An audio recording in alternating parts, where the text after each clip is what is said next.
Bonjour et bienvenue à cette conférence L'intuition, un outil thérapeutique. Alors, mon nom est Sylvain Bélanger, j'ai été formé il y a près de 25 ans, peut-être même plus de 25 ans, avec un guérisseur qui s'appelait Ron Young au Québec.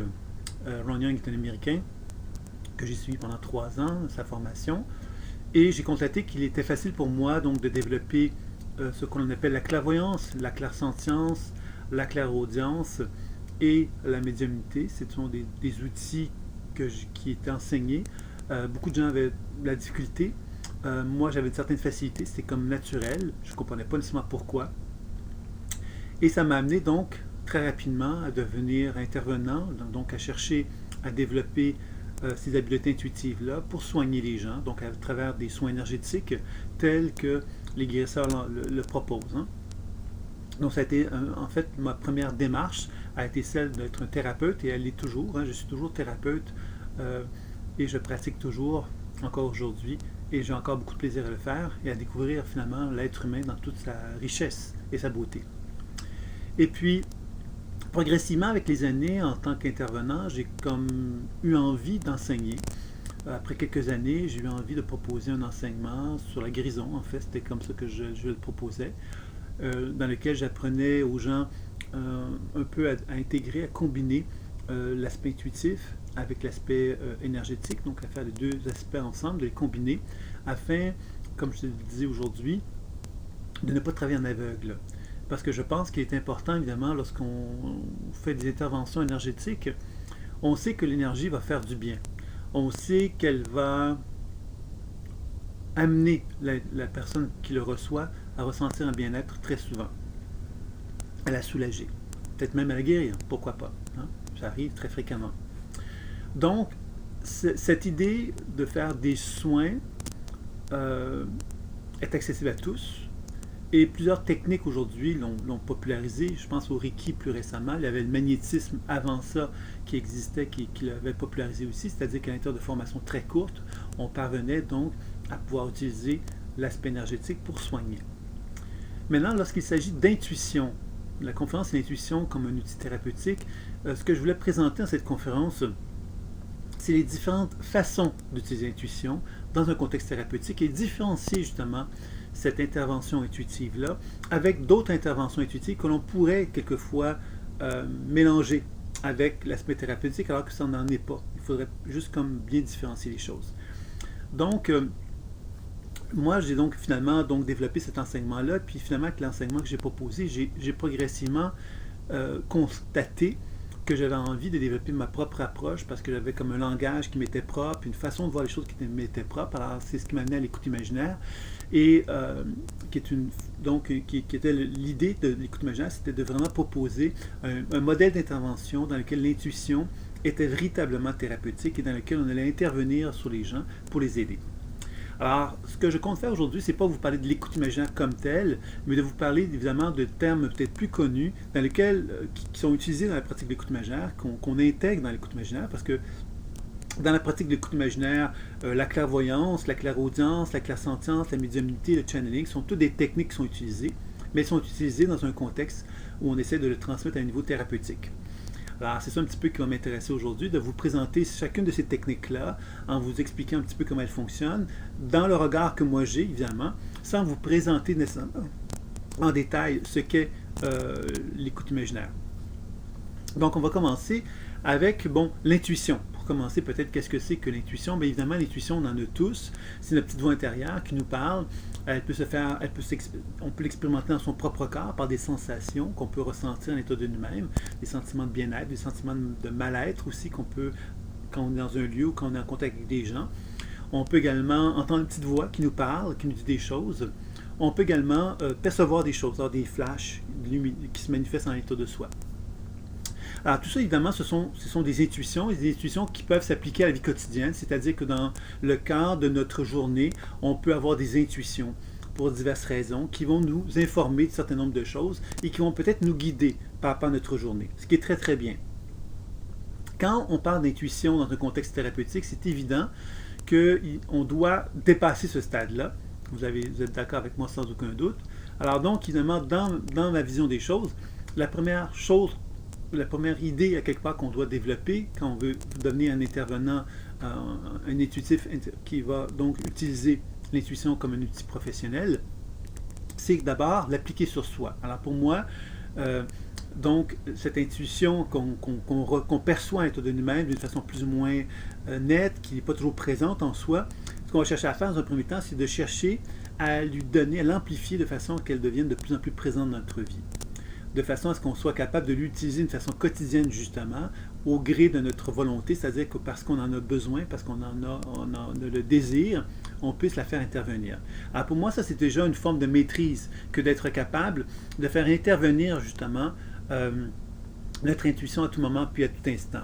Alors pour moi, dans ce sens-là, quand on dit une intuition, un outil thérapeutique, bien, le premier outil thérapeutique qu'on peut certainement donner à l'intuition, c'est cette capacité que l'on a nous-mêmes, en tant qu'individu, de s'écouter et d'être capable de voyager à l'intérieur de soi pour communiquer, pour capter des images, des sensations et des mots qui vont nous informer justement de nous-mêmes et qui vont nous aider à mieux comprendre comment on fonctionne, qui vont nous aider justement à mieux comprendre comment on doit gérer notre vie, comment on doit gérer quelque part les situations de notre vie également, nos relations, etc. Alors, je pense que c'est un très beau cadeau que de s'offrir cette première voie-là, cette voie dans laquelle l'intuition va plutôt s'appliquer à des fins personnelles, mais qui va en même temps être utilisée dans un contexte professionnel, c'est-à-dire qu'on va le voir comme un outil thérapeutique, un outil qui, l'intuition va être un guide.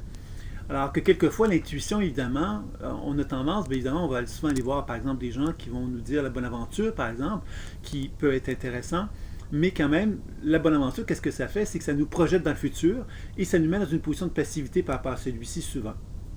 Alors, dans la pratique intuitive telle que je la propose, bien évidemment, l'intuition qu'on applique vers soi, on va chercher à l'appliquer pour vraiment faire un travail thérapeutique de croissance personnelle vers soi-même, où on va chercher à s'auto-guérir, à se soigner, tant sur la dimension énergétique que la dimension psychologique, que la dimension transpersonnelle.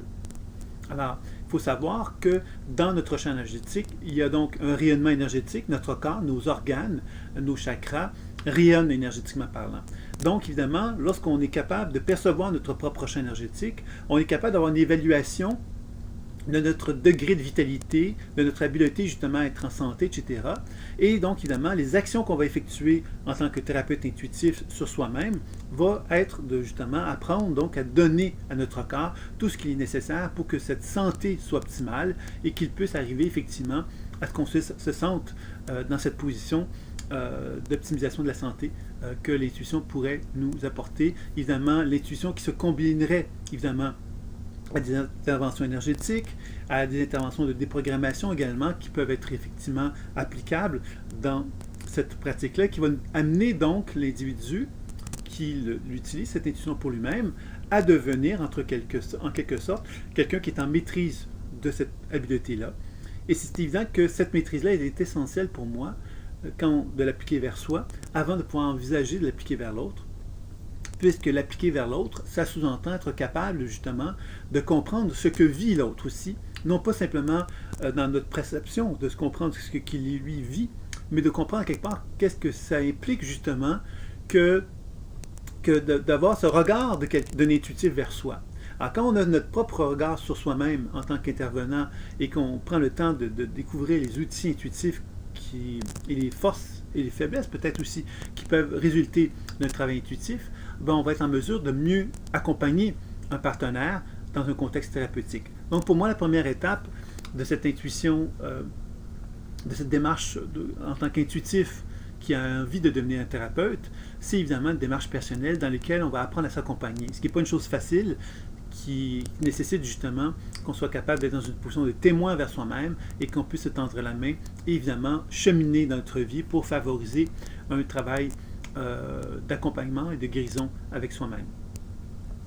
Et après ça, évidemment, quand on a cette base de fait, on va sans doute développer une première habileté intuitive pour faire une intervention thérapeutique qui va se combiner sous trois formes, c'est-à-dire la clairvoyance, la clairaudience, la clairsentience.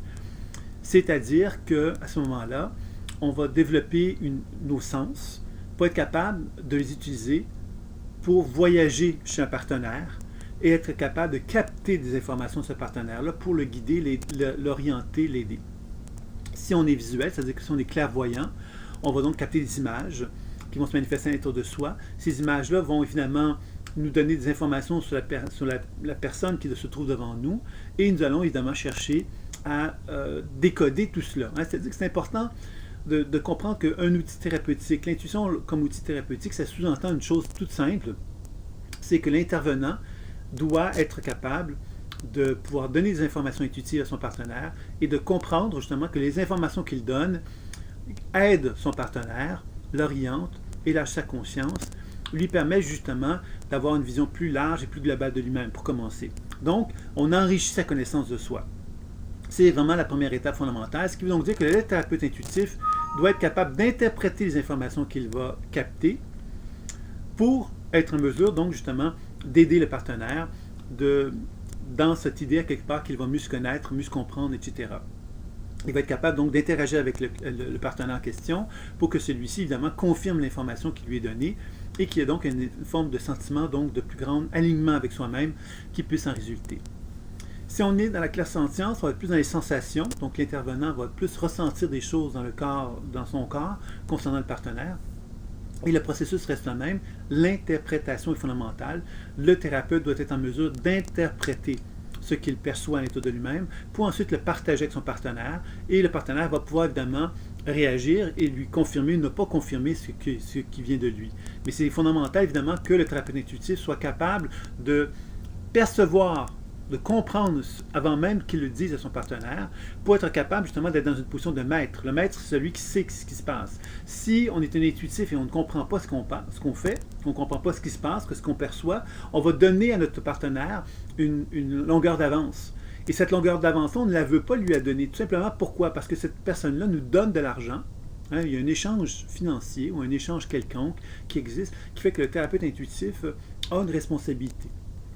La responsabilité de donner une information et de s'assurer qu'elle est bien comprise, bien entendue par son partenaire. Il n'a pas à en donner à dire des choses qu'il ne comprend pas lui-même ou qu'il ne saisit pas lui-même.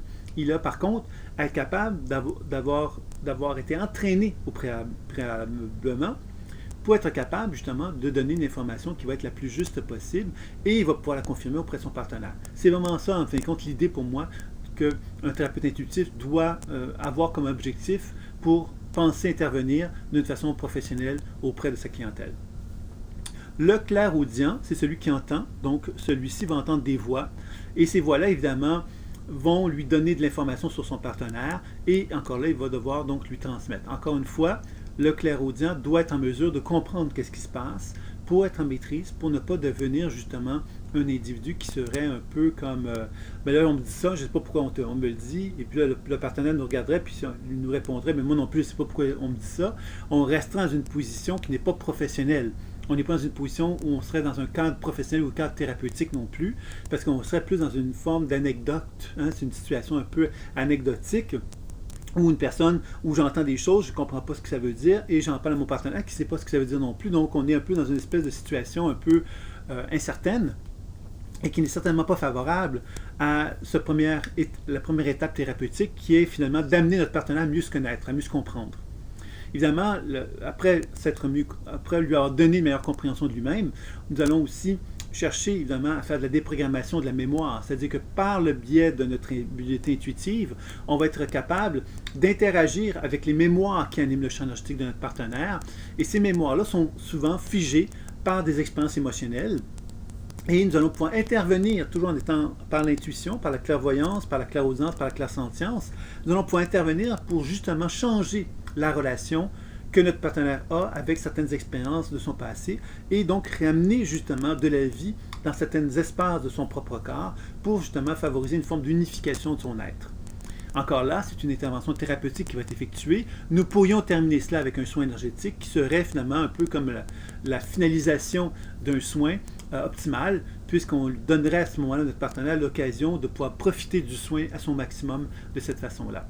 C'est comme ça que moi je procède et que mes étudiants procèdent dans le cadre de mes formations que je donne.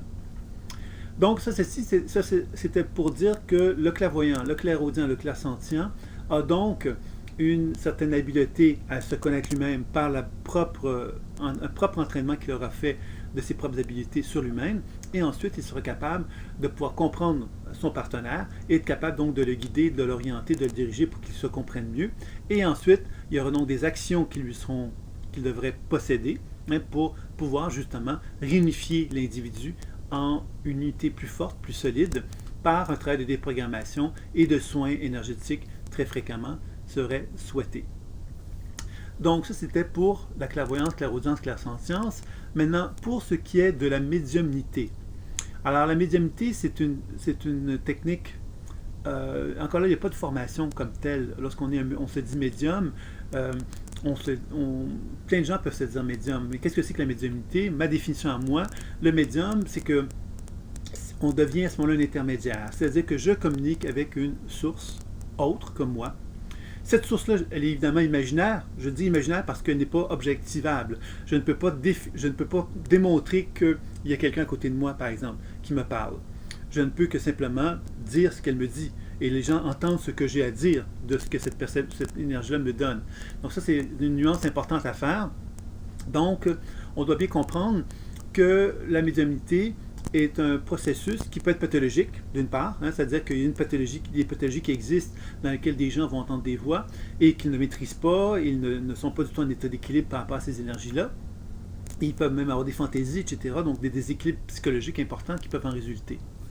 Donc, le médium doit, pour être en mesure de faire ça dans un contexte professionnel, avoir une certaine maîtrise.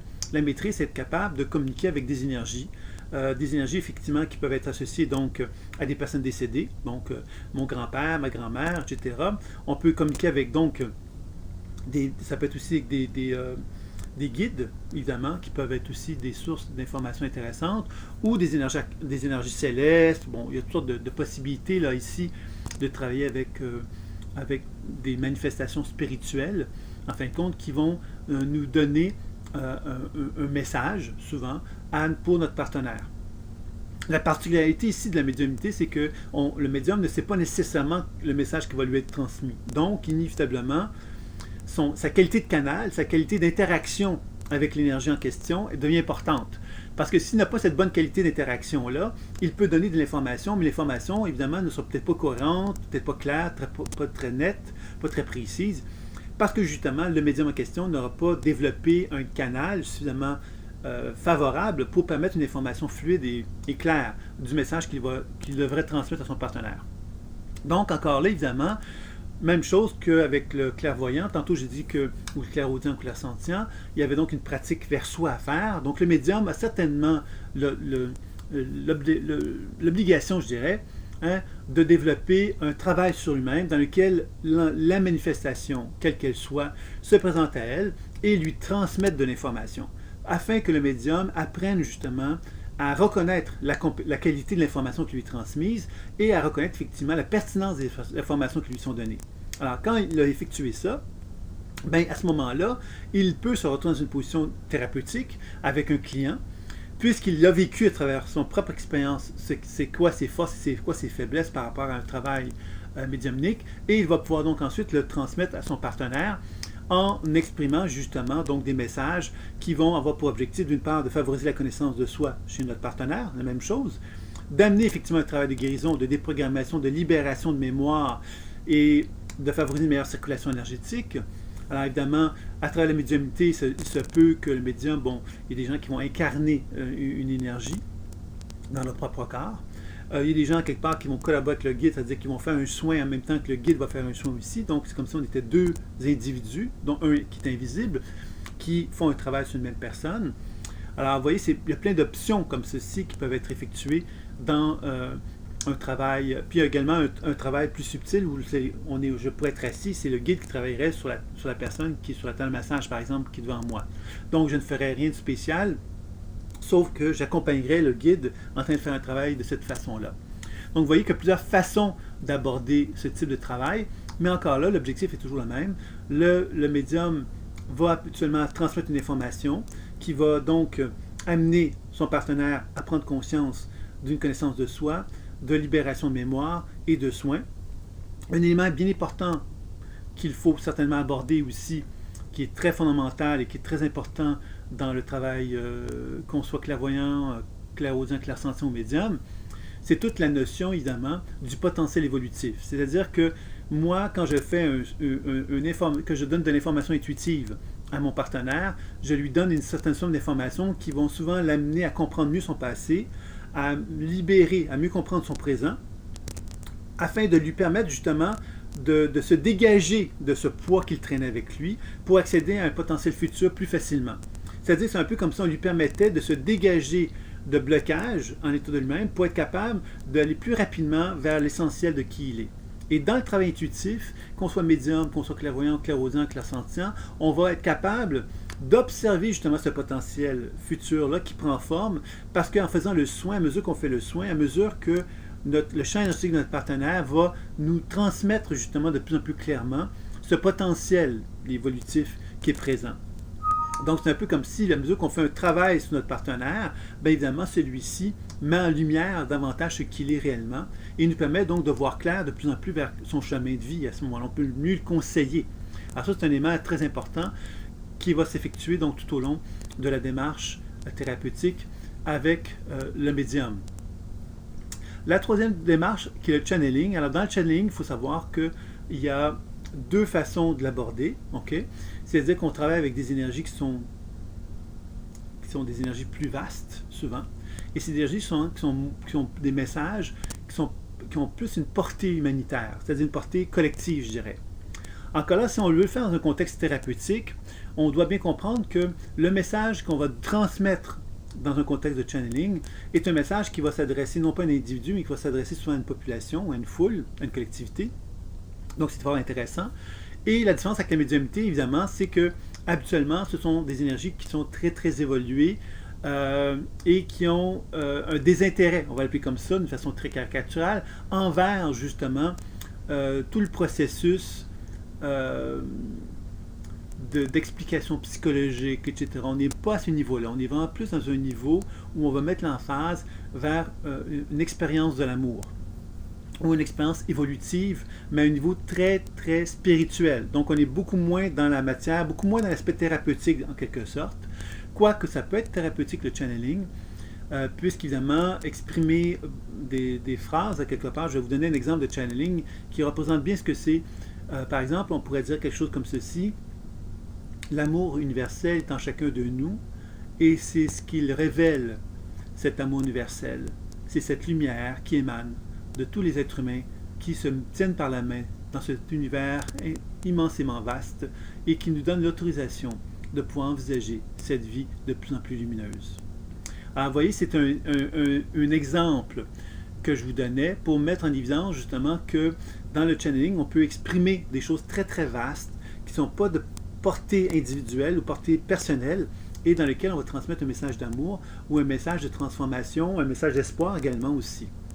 Alors ça, c'est une façon d'aborder le channeling et c'est évident que cette façon d'aborder le channeling est une façon qui va avoir une portée qui sera utilisée davantage dans un contexte de réunion, hein, de conférence, par exemple, de réunion où on veut transmettre un message à un public, en fin de compte, avec un message qui représente donc le message de l'entité ou de l'énergie avec laquelle nous sommes en communication. Quand on veut travailler d'une façon, je dirais ça comme ceci, plus thérapeutique, le channeling peut être utilisé. À ce moment-là, évidemment, dans un contexte de channeling, on va chercher justement à... Encore toujours une question de travail sur soi. C'est-à-dire que si moi j'ai fait du channeling et que j'ai pris le temps d'aborder le channeling pour moi-même, pour commencer, de prendre le temps de l'écouter, de prendre le temps de l'intégrer, de le digérer, de l'assimiler, je vais donc constater justement que l'information que je vais pouvoir donner aux gens éventuellement, ben, elle va avoir été maturée, une forme de maturité, pourrait-on dire, qui va en résulter, parce que j'aurais pris le temps, moi, de la questionner, de l'interroger, etc., d'arriver à comprendre le sens, en quoi, qu'est-ce que ça peut m'apporter. À partir du moment que je reconnais qu'est-ce que ça m'apporte, c'est évident que la façon que je vais porter le channeling en moi va avoir une envie de transmettre quelque chose. Cette transmission-là, je deviens en quelque sorte un messager. Le messager, c'est celui justement qui est porteur d'une intention. Et cette intention-là, j'ai envie de la partager avec mon entourage. Et c'est là, évidemment, qu'on va, souvent être une personne qui va être, entre guillemets public, c'est-à-dire qu'on va avoir envie effectivement de transmettre cette manifestation, puisqu'on a envie d'incarner quelque part cette énergie-là. Alors dans un contexte thérapeutique, évidemment, cette énergie-là, même si on la fait en groupe, elle peut très bien être porteuse donc d'une intention positive, d'une volonté quelque part de faire avancer les choses, de faire progresser l'être humain, de lui donner de l'espoir, etc. Donc on peut vraiment mettre l'emphase sur quelque chose de très très positif. Mais souvent, qu'est-ce qu'on pourrait reprocher au channeling? C'est que c'est souvent spirituel, à un point que on pourrait parler de l'amour, par exemple, comme je disais tout à l'heure dans l'exemple que je donnais, qui était une caricature, hein. Mais cette caricature-là met en évidence souvent qu'on va utiliser beaucoup de mots et on va beaucoup utiliser d'éléments spirituels pour mettre en évidence que l'amour est universel, que l'amour est en chacun de nous et qu'elle nous unit tous, par exemple. Et tout ça, quelque part, est super intéressant.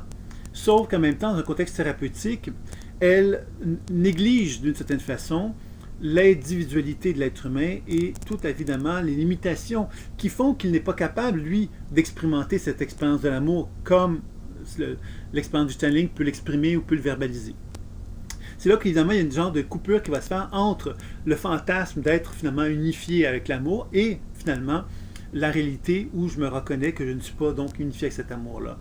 Donc, c'est là évidemment qu'il y a des nuances à apporter, c'est-à-dire que lorsqu'on fait ce type de pratique-là, on doit donc être conscient que, idéalement, cette pratique-là est une pratique inspirante, est une pratique qui nous amène justement à avoir une vision, quelque part, d'une forme, d'une poussée évolutive, qui est collective, etc., qui est super intéressante, mais on doit se rappeler, évidemment, que l'individu, chacun d'entre nous, en fait, a sa propre expérience, a son propre bagage avec lui-même et que ça nécessite évidemment souvent qu'il y ait un travail qui soit effectué.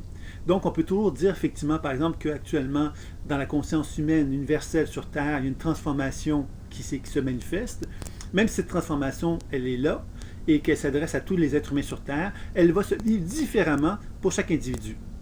C'est donc dire qu'il est toujours fréquemment utile de pouvoir porter une attention particulière sur l'individu qui a une problématique, puisque c'est cet individu-là, il a une façon de recevoir cette poussée évolutive-là en lui, qui lui est propre, tout comme un autre être humain lui sera propre également, et ainsi de suite. Donc, ça veut donc dire effectivement que la démarche de l'intuition comme un outil thérapeutique a vraiment une force individuelle, c'est-à-dire qu'on a une puissance dans l'individualisation, et c'est évident que même donner un intervenant, une personne le pouvoir de développer son intuition, c'est-à-dire de lui enseigner, va lui apporter évidemment beaucoup de choses. C'est bien évident que moi, je forme les gens dans des formations personnelles, donc ils ont la chance de pouvoir développer leur habileté intuitive et de les appliquer vers eux-mêmes, mais c'est bien évident que ça ne fait pas d'eux, nécessairement, des gens qui vont être des professionnels du changement, par exemple, des professionnels de transformation, puisque la transformation, elle exige quelque part une compréhension, elle exige ensuite quelque part une capacité de pouvoir intégrer cette compréhension dans notre corps, d'amener justement une conscientisation d'une volonté de changement, de favoriser le changement, et ainsi de suite. Donc, il y a plusieurs étapes qui vont faire qu'une transformation va se faire. Bien évidemment, il y a des transformations qui se font immédiatement. Ça arrive aussi, bien évidemment. Mais d'une façon générale, quand on regarde l'être humain aujourd'hui, qui est très sollicité par une foule de choses, ben c'est évident qu'il aura envie d'être dans la transformation instantanée parce qu'on vit dans une société où l'instantanéité est fortement privilégiée, mais en même temps, très fréquemment, il faut du temps pour amener un changement, pour pouvoir le diriger, le digérer, l'assimiler adéquatement. Donc, cette nécessité de prendre le temps est, je pense, quelque chose qui nous ramène justement dans cette dimension terrestre. On n'est pas là pour rien dans cette dimension terrestre. On est là pour apprendre quelque chose. On est là pour apprendre à s'incarner dans la chair, dans les os, et apprendre justement à reconnaître que cette matière dans laquelle nous sommes, elle est liée à une limitation terrestre. Alors, tout le processus thérapeutique, lorsqu'on utilise notre intuition, c'est évidemment de mettre en évidence cette réalité-là, terrestre, et d'accompagner une personne sans la juger, mais en lui transmettant avec amour, avec respect, tout ce qu'il faut pour qu'il puisse justement progresser et cheminer à son propre rythme. Alors, vous voyez que donc toutes les applications intuitives ont été complétées maintenant. Donc, on revient un petit peu faire un genre de résumé. Donc, vous avez la clairvoyance, clairaudience, clairsentience, dans laquelle l'intervenant va percevoir des choses de son partenaire. Donc, ça, c'est vraiment une position où le thérapeute intuitif va être capable donc de lire en l'autre, en fin de compte. S'il est capable d'interpréter l'information, évidemment, il va pouvoir donc accompagner son partenaire en lisant ce qui se passe en lui, en reconnaissant que tout est en transformation et en changement. Donc on ne fige pas la personne, on ne la juge pas, on reconnaît qu'elle est en changement et en transformation et on l'accompagne de cette transformation-là. Le médium, lui, va travailler avec un intermédiaire qui va souvent être là comme un conseiller, c'est-à-dire qu'une personne décédée va souvent transmettre des conseils à un partenaire. Un guide spirituel va aussi transmettre des conseils. Évidemment, il y a toute la notion de soin dans lequel le guide peut intervenir aussi pour favoriser la libération, etc., bien évidemment. Et dans le channeling, on va travailler avec des énergies plus spirituelles, des énergies qui sont donc à des niveaux de conscience plus spirituels, donc plus subtils, moins aptes à travailler justement sur la compréhension psychologique d'un individu, plus capable de transmettre une information plus générale, qui est un message qui peut être vraiment perçu comme un message d'espoir, en fin de compte, mais qui va mettre en évidence certainement des processus plus vastes dans la conscience humaine, dans la collectivité humaine, mais où on va négliger évidemment l'individu, ce qui est tout à fait normal.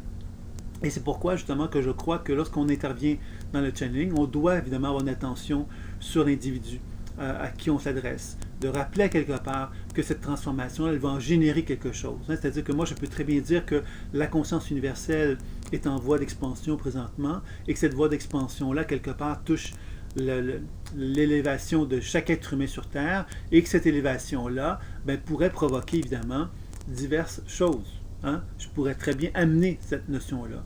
Pas pour être plate, pas pour être ennuyant, mais simplement pour rappeler quelque part que pour parvenir justement à incarner la spiritualité sur Terre, il faut être conscient des défenses que nous avons tous pour à l'assumer ça. On a tous des mécanismes de défense très fortement développés à ce niveau-là. Et ces mécanismes de défense-là, je pense qu'il faut apprendre aussi à les mettre en lumière et à leur donner une couleur plus précise pour que les gens comprennent bien cela et qu'on soit moins donc en danger, je dirais, par rapport à ces messages finalement qui peuvent des fois nous laisser croire justement qu'il y a une transformation qui se fait, on a qu'à suivre le chemin, on est dans la bonne voie, dans le bon chemin. Je pense qu'il faut comprendre effectivement que oui, ce changement se fait, mais comment moi je le vis. Et c'est là, je pense, que c'est important, quelque part, de se poser cette question-là, comment moi je vis ces changements-là. Et là, ça me ramène vraiment vers l'intuition à des fins personnelles, où j'apprends à m'écouter, où j'apprends aussi peut-être à consulter des gens qui vont être capables de lire en moi et capables de me donner des informations pour mieux comprendre comment moi je vis l'expérience du changement et de quelle façon je peux améliorer ma situation pour que ce changement-là se fasse le plus harmonieusement possible. Donc voilà, c'était un peu ce que je voulais vous présenter comme petite conférence sur l'intuition comme outil thérapeutique qui avait pour but donc de vous initier, de vous introduire un petit peu aux diverses facettes de l'intuition et de ses applications. Alors évidemment, on aurait pu aborder le remote viewing qui est une autre façon d'aborder l'intuition qui pourrait être un peu perçue comme à des fins thérapeutiques puisqu'on va travailler à essayer d'identifier des personnes perdues, des choses comme ça, des objets perdus, etc. C'est quelque chose que j'ai choisi de ne pas vraiment présenter puisque pour moi c'était vraiment l'aspect thérapeutique qui m'intéressait pour cette fois-ci. Mais il y aura certainement donc d'autres conférences, mini-conférences qui vous seront présentées avec des sujets comme celui-là d'ailleurs. C'est une question de temps que je vous présente tout cela. Donc, si vous êtes intéressé donc, à avoir plus d'amples informations sur les enseignements que je donne, les consultations, etc., vous pouvez visiter le site www.écouteimaginaire.com. Alors, il y a des livres qui ont été écrits sur le sujet, sur l'écoute imaginaire, qui vous présentent un peu ma méthode. Il y a également donc des formations personnelles à distance qui existent et des enseignements très complets. Vous pouvez donc trouver ça sur le site. Alors, je vous dis à très bientôt. Merci et au revoir.